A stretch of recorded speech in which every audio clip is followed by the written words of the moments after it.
Hello and welcome to another exciting episode of NSE Finviz Season 6 powered by CNBC TV 18. I'm your host Gautam Srinivasan and we continue our journey towards educating people about financial planning and of course their investments.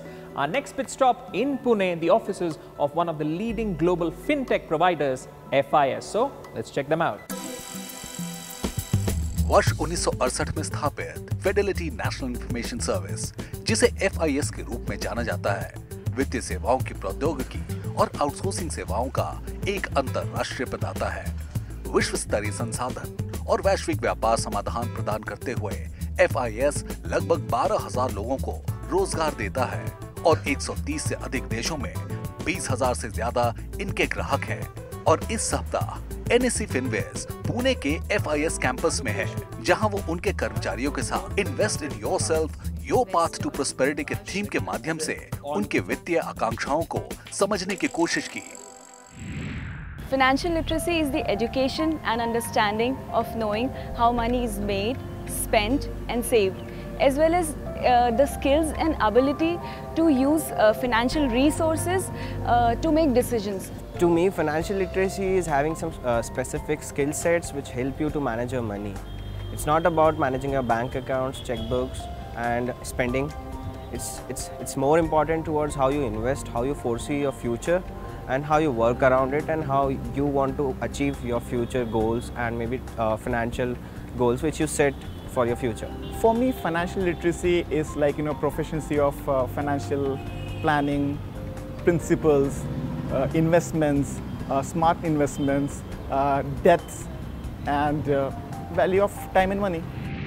Welcome to NSE Finviz Season 6 powered by CNBC TV 18, continuing with our theme of investing in yourself, your path to prosperity. We are at the FIS campus in Pune to discuss concepts of personal finance and wealth creation with the employees here. And to help them do that, we are joined by our financial wizards, Nikhil Kothari and of course, Kalpesh Ashar joining us. So let's start with the factor of market volatility, which always, puts people off. They sometimes worry about this roller coaster ride. So let's understand what makes a market volatile, first of all. Nikhil, what do you have to say about that? Volatility basically means that every day markets may go up and go down. That's the nature of the market. But if you look at long term, what exactly determines the price is the fundamental value of that company. If the company is fundamentally making profit every year on year, then in the long term, the value of the company will go up. But in the short term, because of the buyers and sellers' different approach, in the short term, there can be a lot of news in terms of global news, in terms of domestic news, and because of that, price in the short term may go up and down. So it all depends on what exactly your view is, and based on that, you need to understand the volatility of the market and then invest accordingly. Now, volatility will again depend on asset classes. If you're looking at the fixed income as an asset class, like in debt, then the volatility will be far, far lower. But if you look at equity as an asset class, the volatility will be far, far higher. A lot of the times, people, even if they have crossed that, Rubicon of going to investments versus savings, they still look at just the returns part of it without focusing on what this money is supposed to do for them. So do you think that big behavioral shift is required? And if so, how do people achieve it? The markets are supposed to be irrational. There are 1,000 factors which control market behavior. And nobody can predict any type of returns or any type of phase of market which will turn out to be true over and over again. So that is beyond your control as investors. What is in your control is your behavior. And when is your behavior in control? When you know for what you are investing. So the simple thought is that if investing for a long-term goal, you cannot risk your investments in an FD. Here the risk is that you won't get the desired returns because you're using a wrong product.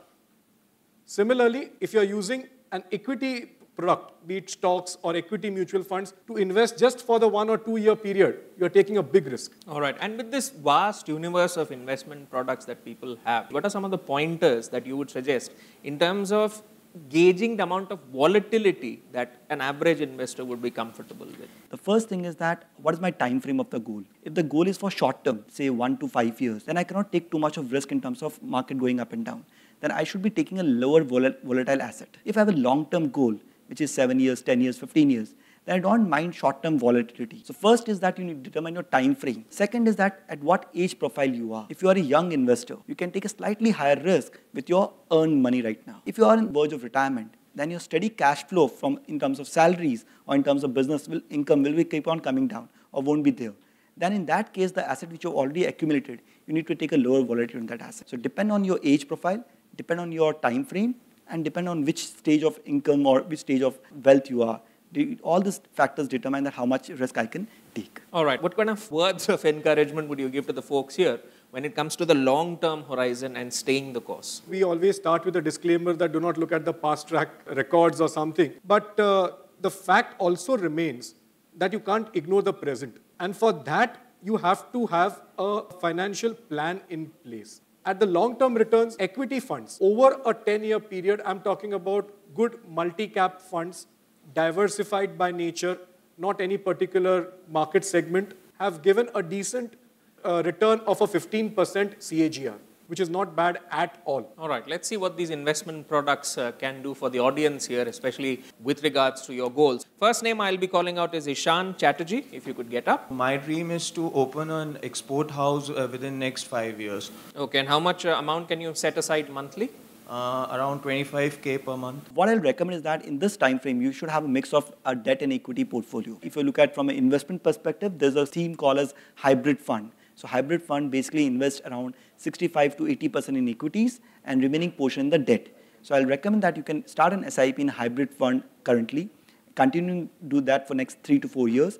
After 4 years, look at the corpus, and at that point of time, start moving that money from the hybrid asset to a debt allocation. All right, I hope we've answered your question. Yeah. Thank you so much, Ishan. The next name I'll be calling out is Aarti Bendre. I would like to go on a world tour after 18 years. That is after completion of my kids' education. I can set aside 25K per month. Coming to the target, I just did a small mental calculation. So 25,000 per month is around 3 lakh per year. And 3 lakh per year for 18 years is 54 lakh rupees by default you'll set aside. Because for 18 years, equity funds is the answer. And if you give it a good, decent, conservative post-tax, now we have 10% LTCG also on equity, a good 12% type of a CAGR. I think with that type of a capital built over a period of time, you could really have a very healthy corpus in that time frame. I think on that note, we can take a very short break. We've answered the questions the folks here at FIS had on their goals. And of course, we've been discussing investing in yourself, your path to prosperity. When we return, we'll be exploring the nuts and bolts of the fundamentals of asset allocation. And remember, you can stay updated with us on our website, nacfinviz.com. And of course, keep in touch with us on our Twitter and Facebook handles and at NFC Finviz. So stay tuned. We've got lots more coming up. Keep watching CNBC TV 18.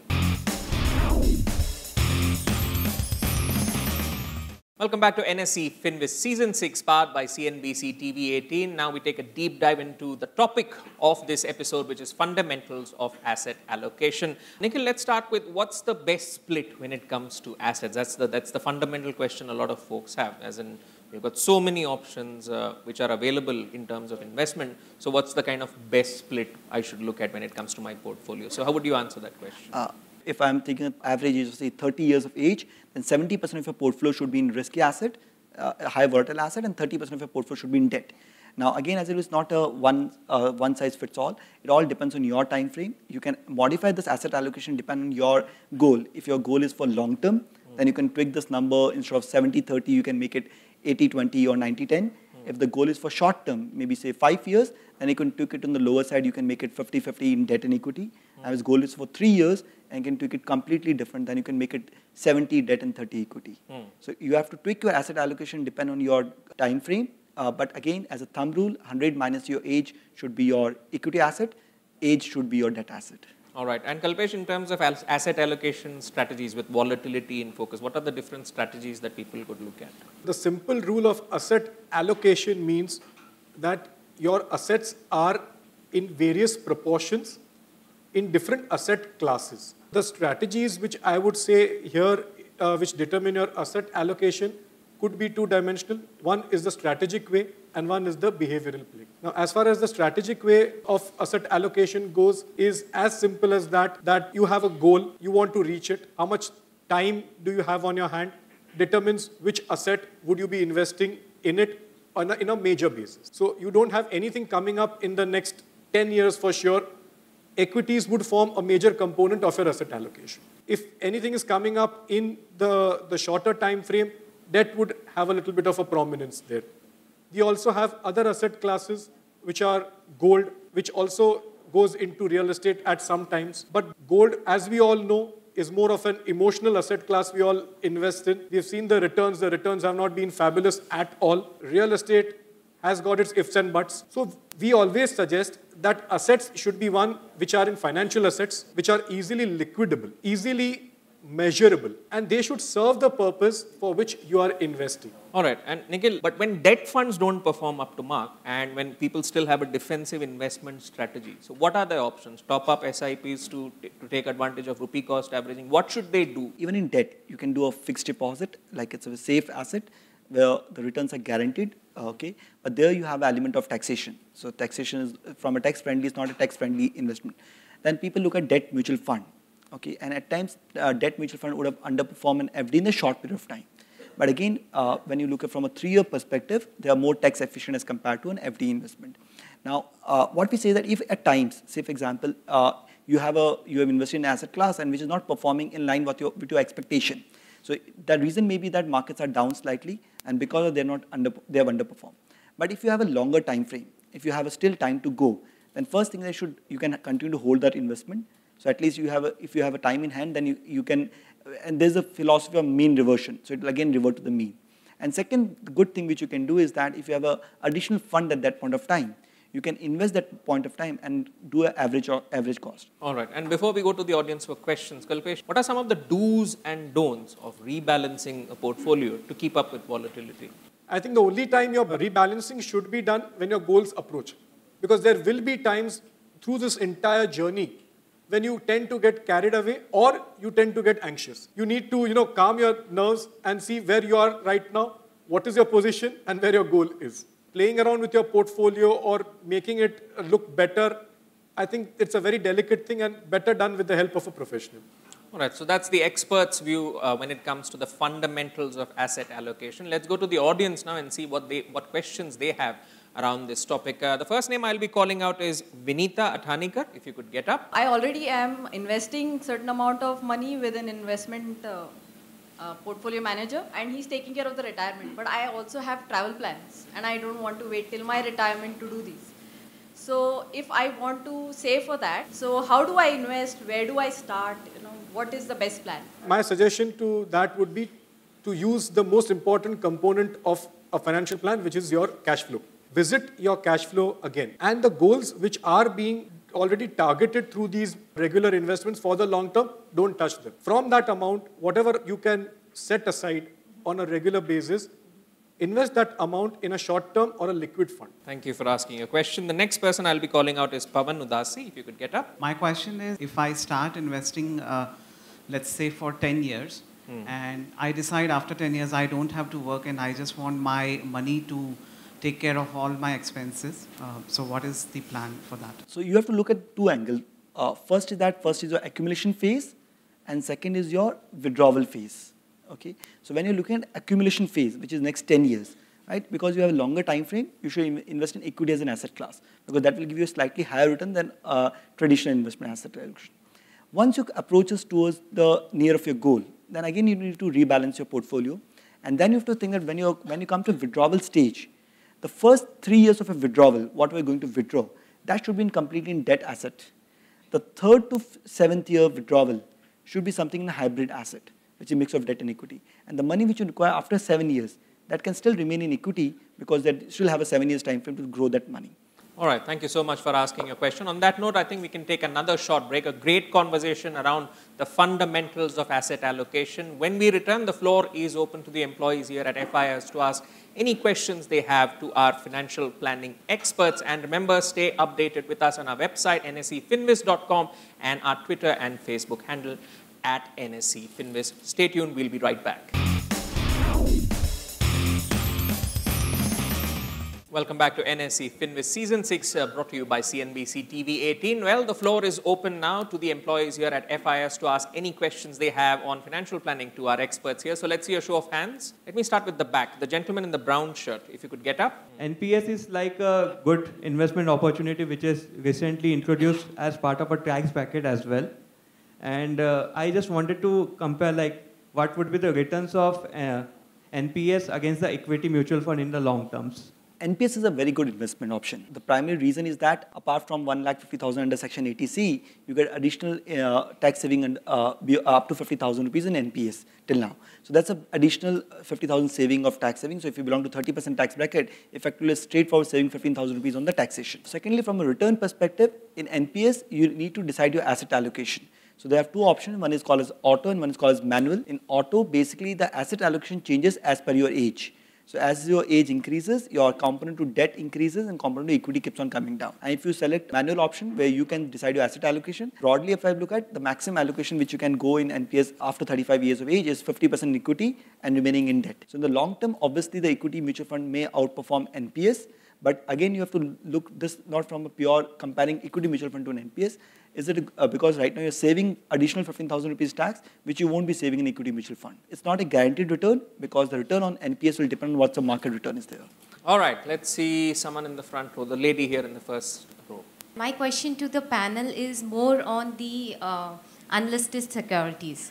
Like as a retail investor, should I invest in unlisted securities through authorized brokers? See, the unlisted security space is actually bound by a lot of ambiguity. My suggestion would be that you, as a retail investor, follow the more conventional and the popular way of mutual funds. Or if you are really well researched, you have time on your hand, and you have the knowledge to pick stocks, then even direct stock picking of good, fundamental sound stocks could be done. But on a simple note, as a retail investor, I would suggest people, more or less, if you don't have the capacity to take a very high degree of risk, stay away from the unlisted security space. Thank you. Thank you so much for asking a question. Let's see the middle row, the gentleman in the white shirt there. I'm always confused whether I should repay my home loan or put into the SIP. It's always a question because I feel the debt is again a big risk for me, though I'm backed with the term plans and all that. Should I have that risk and or remove that complete debt and then go for this investment, or vice versa, or I should have something a balanced one? Yeah. First of all, as I told, home loan is a very good loan. Okay, first you should take it when you're buying a home, right? Second thing is, should I repay the home loan, right? Now again, you have two options here. One option is that if my loan cost is somewhere around 8.4% to 8.5%, right? So if my cost of borrowing is 8.4%, and on that I get tax benefit over and above that. Second option is that instead of repaying the home loan, I will rather recommend that invest that money in a pure diversified equity fund. And have a time frame of 5 to 7 years. Thank you. Thank you so much for asking a question. The gentleman here who got up, I think you can ask your question now. How do I spot the right advisor? How do I spot the right planner? Something which is called like fee-only advisors. So is there any accreditation or some kind of tag which is certified and given to those consultant by CB, NSE, or is there anything using which I can identify, okay, I can go to this guy? SEBI has got a registered investment advisor, which are called RIAs. And those RIAs come with a lot of, compliance attached to them. If they are able to match those compliances, then only are they allowed to practice. And they are fiduciaries. So keeping the client interest first is of paramount importance. These people presently are on a fee-only basis. Then you have a person who has to disclose, an RIA who has to disclose candidly at the beginning of the engagement that he is a fees and commission advisor also. Now, this is one part of the story. There is nothing wrong with the IFAs or the CFPs who are not registered with SEBI as RIAs. The one mantra when you are selecting a good advisor is, in your meeting with him, find out, try to probe that is he looking at your investments in terms of achieving your goals, or is he only talking about returns? You will be able to differentiate the person. All right, with that, we'll wrap up this episode. I'd like to thank the employees at FIS for a very interesting exchange of ideas that they've had with our experts. Of course, I'd like to thank them as well for sharing their insights. And thank you to our viewers for tuning in. We'll be back with another episode on another important topic around financial planning and wealth creation. Keep watching CNBC TV 18. I would like to thank CNBC TV 18 for conducting NSE Finviz Season 6 over at FIS Pune. It helped young professionals like me understand the basics of financial planning, which will help us achieve our financial goals in the long term. It was a great event, I would say, and with a lot of enlightenment. I do an investment, but I know that I wasn't doing it right after this session. A lot of things that I need to go look back and correct myself. Definitely my investment was based on the returns. Now I would made it goal-based. I think it was a great event and very good knowledge for all the participants from FIS. I would say from the experts, the knowledge, the questions and the queries answered were very useful. Personally for me, I think it was very beneficial because I got an answer to a question that was rolling in my mind for a couple of weeks now. The session, it was quite enlightening session and I don't have much more experience. I come from an IT background, so basically I don't have that much exposure into this. So got to learn many new things and related to the investments, what we have to do to get the diversified portfolios. After the series and the expert opinions and the tips, I now will change the way I look at ULIP. I look at the traditional ways of making investments. So I'll now look into equity, mutual funds and whatever we discussed in the show.